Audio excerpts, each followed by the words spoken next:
Hello mga sismars! Sa araw na ito, isa na namang pagkain from the north ang aking lulutuin. Ang mga ingredients ay iba't ibang gulay. Yes, mga sismars! Ngayon, tayo ay magluluto ng pakbet.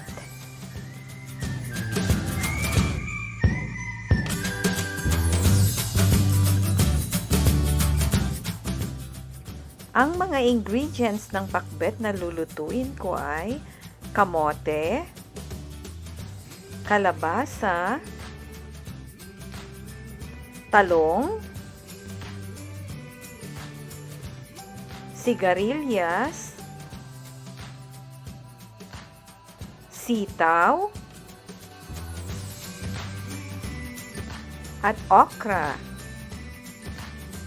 Maglalagay din tayo ng sibuyas, luya, bawang, kamatis, at alamang. Ang aking isasahog ay lechon Macau na pinadala sa akin ng aking kuya from the north. Maglagay na tayo ng mantika sa ating kawali. Pag mainit na ito, ilalagay na natin ang bawang.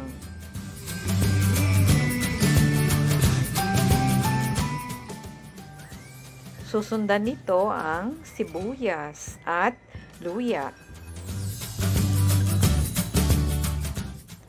Naglalagay tayo ng luya para maalis ang lansa ng alamang at nagdadagdag din ito ng sarap sa ating lulutuin.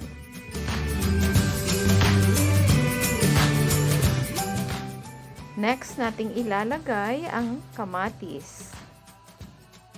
Kapag nagisa ng mabuti ang kamatis, ilagay na natin ang ating sahog.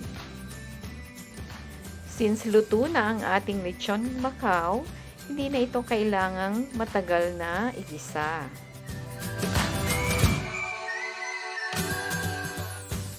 Pagkatapos nito, ilalagay na natin ang ating mga veggies. Lagay na natin ang squash o kalabasa, ang kamote, at talong. Para lamang tayong kumakanta ng bahay kubo, di ba mga sismars?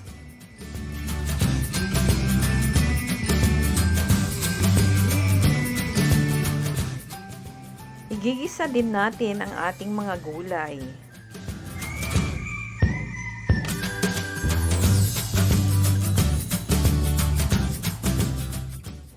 Kapag nagisa na ito, lalagyan na natin ng bagoong alamang.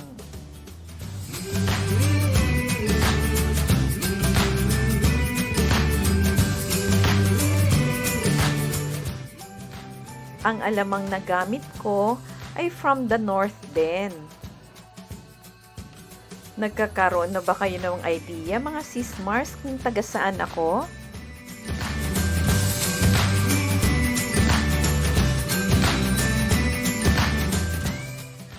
Igisa pa natin ito, pagkatapos ay ilalagay na natin ang mga naiwang gulay.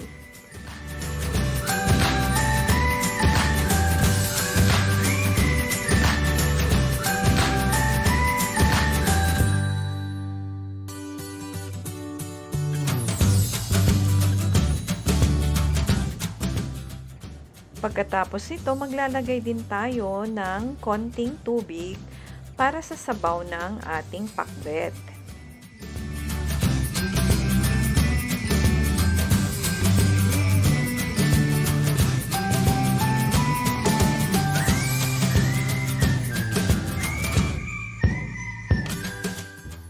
Konting tubig lang inilalagay ko para sa sabaw kasi magtutubig din ang mga gulay habang ang mga ito ay naluluto.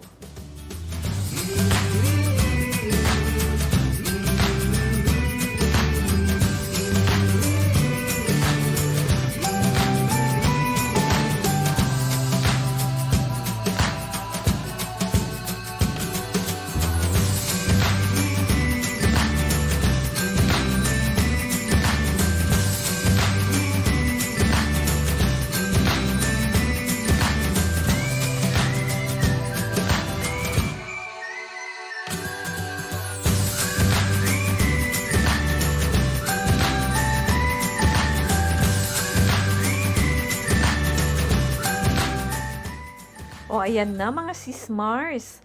Malapit nang maluto ang ating pakbet.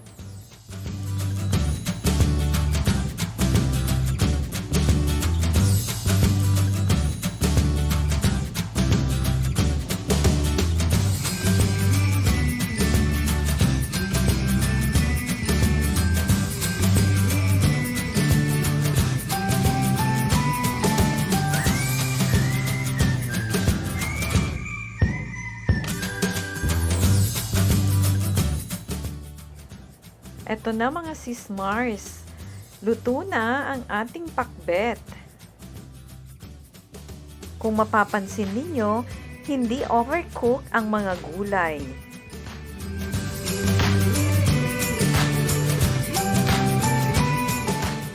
O mga sismars, kuha na ng kanin at tayo ng tikman ang aking nilutong pakbet. Happy eating!